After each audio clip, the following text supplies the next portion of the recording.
as I get into a groove of starting this running program that I'm currently on, I'm finding myself allocating more of my energy and time to running instead of weightlifting, which isn't necessarily a bad thing.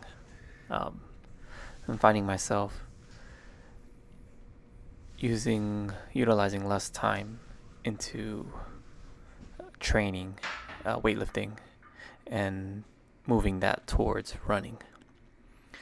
And one thing that always comes into my mind is about the capacity of the amount that I could work, or the capacity of um, how many miles can I run for the day, and how much effort can I really push myself.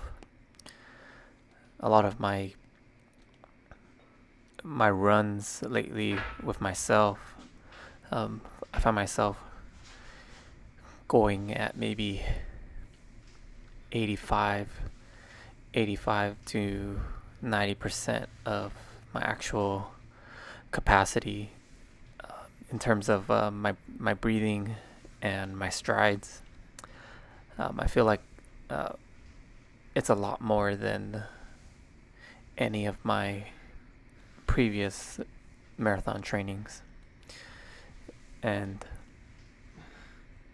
I'm still trying to figure things out, as my average has now been kind of at 8:30 to 8:45 a mile, uh, which back in 2019 for my marathon trainings, I would always hover around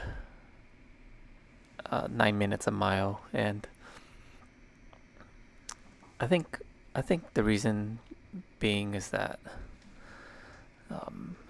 at the time I only had one marathon under my belt, and my first marathon didn't really go the way I wanted to. So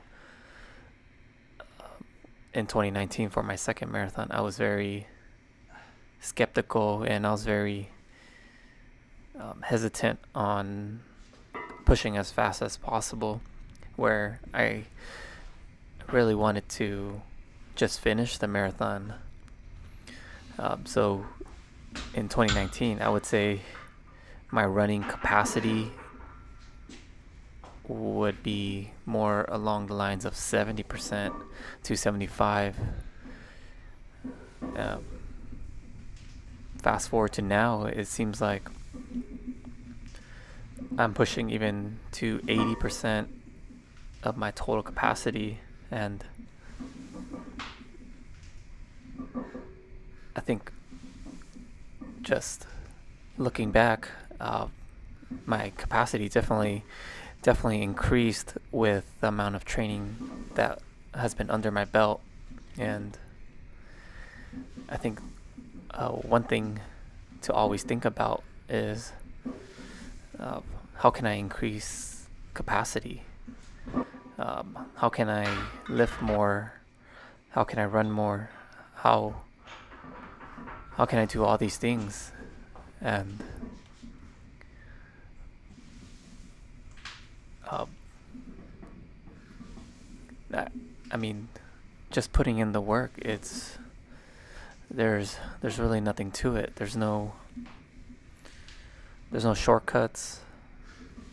There's no easy way to put it. It's just that there has to be discipline.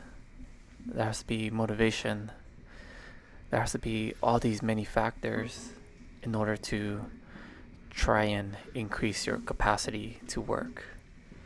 And you're able to lay down a foundation, once you're able to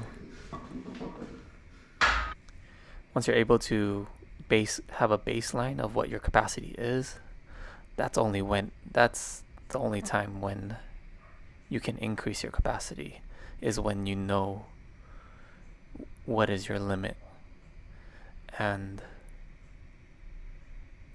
I always try to push the boundaries of what I can do in a day. How many miles can I run? How much weight can I move? Also, how am I feeling for the day? That's always very important.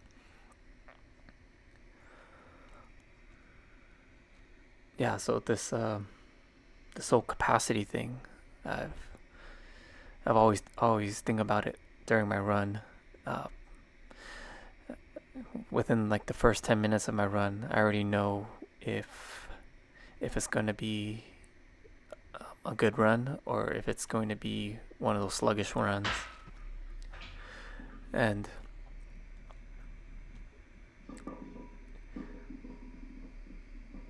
depending on the amount of work or effort I have to put in, that's where I would allocate my capacity to work. If I'm running, if I know I'm running for a longer period of time, I typically will spread out my sprints in sections, and I'll always ensure that I have enough in the tank. I'm always one to push myself, but I'm always skeptical on pushing to the absolute brink of failure.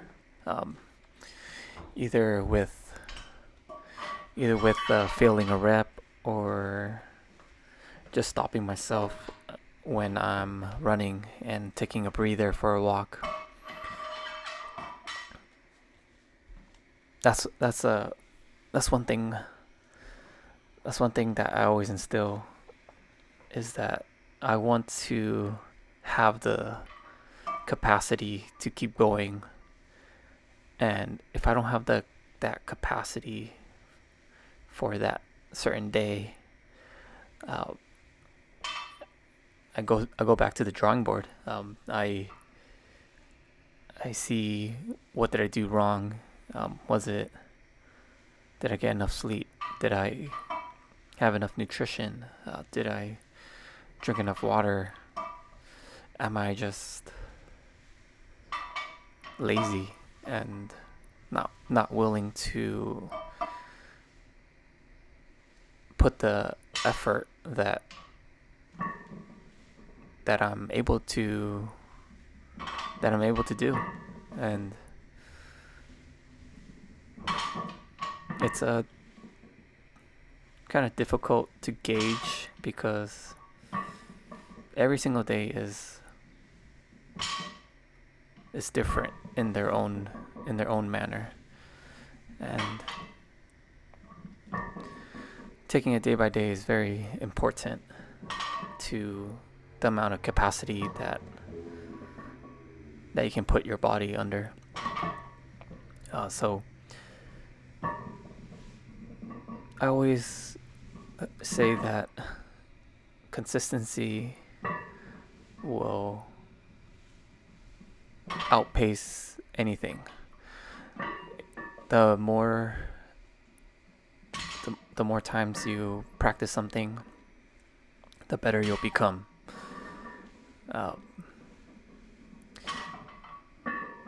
The more miles you have under your belt, the more you can refine your strides. You can refine your cadence, the way that you kick up your feet. That's it for this one. Thanks for tuning in, and I'll catch you in the next one.